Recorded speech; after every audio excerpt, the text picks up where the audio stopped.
Women who used to go to a glory hole, what's your experience? Up until I got arrested for public indecency, some of your moms probably called me Porta Nut. This year I decided that I was done being a broke college student. I spent all my money on my tuition and was living off of saltine crackers and ramen packets. But I had enough of that. Being broke is being lonely. There were so many girls that were interested in me on campus, but I knew better than to date someone if I was broke. So, my friend proposed the idea that I work at an adult video shop, and he was very persistent about it. He told me that it was a gig he used to work for but tapped out once he made enough bands for the year. When I asked him about specifics, he said that he couldn't really say it out loud, but I had to bring a couple of rubbers to the job. I didn't really get what he meant, so I looked up what it could have possibly meant. And after reading a bunch of other posts on Reddit on what adult video store and rubbers meant, it meant working at a glory hole. Based on the fact that I was the one wearing the rubber, that meant I would be a personal toy for girls to use. To be honest, I was scared about the idea, but when I started watching videos on the hub for research, I got extremely excited. Girls were gonna want to explore me? That's the dream. The next day when I got to the adult video store, I noticed that the majority of the toys that were sold were for women's pleasure only. The videos were all of men too. I tried to take any notes on technique so that I would make sure the girls would come back. When I talked to the owner, she immediately knew what I was there for since my friend had contacted the shop beforehand. She asked about my size and my reload time. I told her 9 inches and that I would just need about a minute or two to recharge. Admittedly,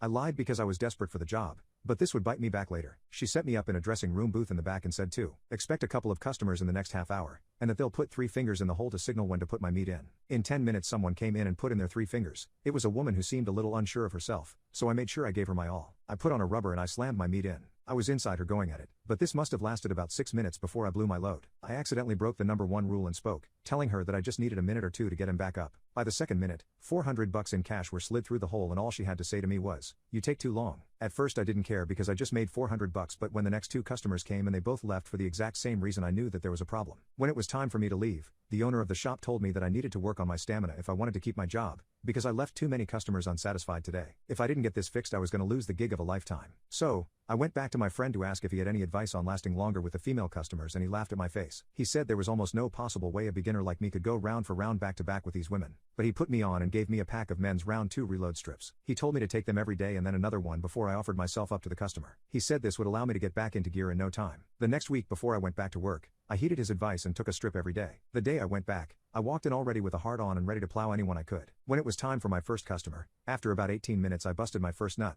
but I anticipated this. I had another rubber already open and I did a quick change and swapped the dirty rubber for a clean one and went right back in and kept going until she finished. I knew she liked it when I arched her so far up that my 9 inches reached 10 inches deeper. The craziest part? It was the same girl I had my first shift with, but this time she gave me $800 cash. She gave me double because I made her finish. Word must have gone out about me because every day when I started going to work, the owner would call me Porta Nut because I was the only female glory hole worker around that would actually make sure that you'd finish. Apparently my friend was never consistent with the round 2 strips, so he would still need about 6 minutes to get his meat back in action. I was starting to average about 12 customers a day and a good week was about 40 customers. 40 times 800? I'll let you do the math. In under a month, I was able to make my entire tuition for 2 years, just because I was able to satisfy a bunch of women back to back with the round 2 strips. Eventually, too much word got out and an undercover cop ended up arresting the store owner for what she was doing. I was never formally arrested, but cops did appear at my campus, telling me that I was wanted for public indecency and tuition charges. Technically my lawyer says I can get out of this with the claim of being a victim of traffic. It's sad that my days at the glory hole are over, but maybe it's a sign from the man upstairs to finally find real love in my life. Or find my real love and have a successful career. Edit.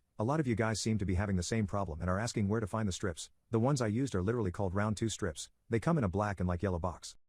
My parents booted me out at 18 and left me homeless. 10 years later, they lost everything to bankruptcy and squatted my home while I was away, so I made them experience my pain. My parents didn't want kids. I was an only child, and pretty much an accidental pregnancy from what relatives have told me, as my parents claimed that they were going to be child-free when they married. My childhood was initially good, but after I started growing out of the cute phase, my parents were less inclined to spend time with me. They both worked and had their own business, which they started together. That business was their life, and I was always second fiddle to it. Any other close members of the family, like my grandparents, lived states away, and I barely knew anything about them till I was an adult. So, I had no other family around my entire childhood. I was practically raised by TV and my school teachers. My own birthdays by the time I became a teenager were often spent without my parents, as they just give me some money and tell me to go out and buy whatever I wanted. It was more or less the same with Christmas, and sometimes even back to school shopping. We wouldn't have even had a Christmas tree after I turned 10 if it weren't for the fact I convinced my parents to buy a fake one I could build up and then take apart later every year. Suppose I were to describe my parents. Think of them as those people who always wear black, drink lots of wine, and look down their noses at people. And the last I saw of my parents, they still looked and acted the same way. After I turned 18,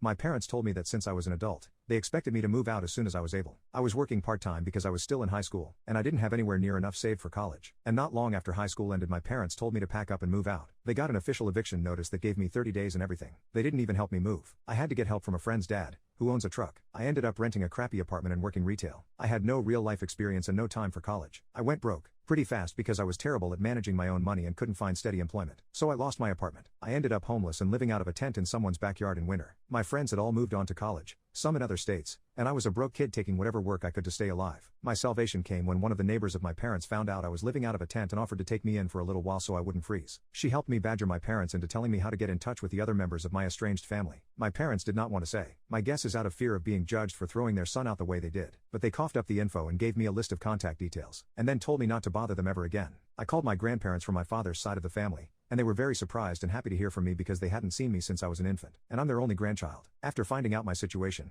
my grandparents flew me over to live with them as soon as they could. They basically adopted me. My grandparents said they despised my parents for treating me so poorly and legally disowned them by striking them from their wills. My parents, I'm told, were not happy to hear that, but also said it didn't really matter because they were plenty well off and didn't need anything from my grandparents. How wrong that statement turned out to be. After about a year of living with my grandparents, I was able to afford to start going to community college. I got an associate degree and got a decent job. Eventually, my grandparents offered to sell me their house so they could retire to Arizona. My grandma wanted to live in a warmer climate as the cold winter was getting harder and harder on her health every year. I was sad to see them go, but I happily bought the house. They sold it to me for 1/3 its value, and I'll have it paid off in a few more years. Then one day in late 2020 I came home after being away for over 2 weeks, only to find a large white van I did not recognize in my driveway. I was getting ready to call the police when I noticed the van had the logo from my parents' business on the side of it, and I felt dread. Yes, my parents were there. They'd broken in somehow and were living out of my home, and they had the nerve to greet me like we were buddies the moment I walked in. I told them to get the hell out, and they refused because it was Grandma and Grandpa's house. I said it wasn't their house anymore. They'd sold it to me when they retired. We argued, and they refused to leave. My father told me it was his parents' house first, and that meant he and my mother had the right to live there if they wanted. I walked right into my bedroom,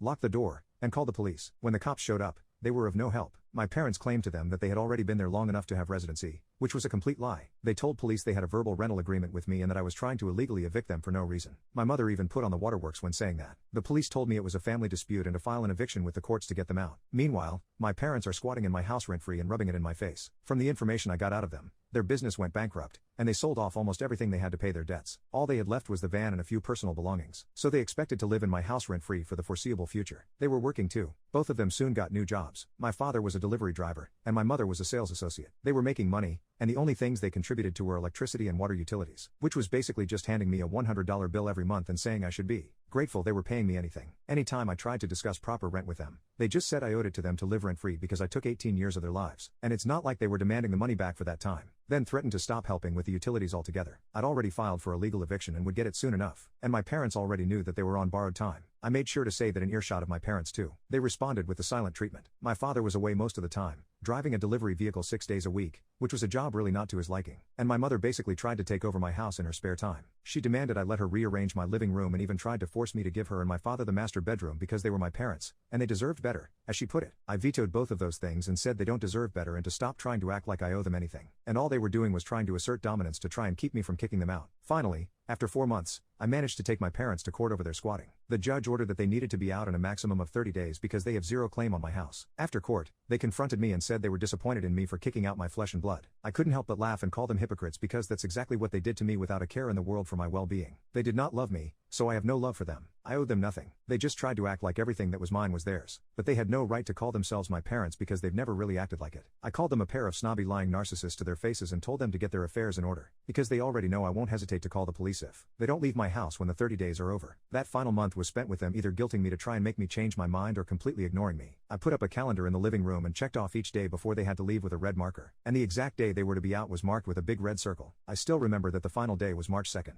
My parents waited until the exact day they had to leave my home for good before they finally left, even when all their stuff was out of the house, and they were sleeping on the floor in the guest room for a few days. Since they were so convinced they could make me let them stay, they didn't bother to try and look for an apartment until after the court eviction went through, and my mother spent weeks scrambling to find an apartment. They had to get a tiny and crappy studio apartment in the next city over because it was the only thing they could find on such short notice. A lot like what I had to do when I was 18. Quite ironic. I drove my mother over to see it once, and the apartment was terrible. My mother went out of her way to try and give me sad looks while dropping hints that I should be feeling guilty that I was reducing them to live in such a place. But I just acted oblivious to it all until she finally stopped. They signed the lease immediately and moved what little stuff they had into the apartment over the weekend. They also demanded the queen-size bed, dresser, and flat-screen TV from my guest room. I told them just to take the damn things because I no longer wanted them in the house after they spent 5 months sleeping in that room. They looked at me like I was treating them as though they were diseased and demanded nothing more. When they had to leave for good, I started changing the locks on all exterior doors. All their stuff was at the apartment, and they'd spent their last night in my guest room. They watched me start ripping the old lock off the front door as they entered the van. They said nothing, I said nothing, but they just sat and watched me for a while until I had the new doorknob on. Then they finally left. I breathed a massive sigh of relief the second that van went down the road. I figured karma had finally come for them, and they could live under a rock for all I cared.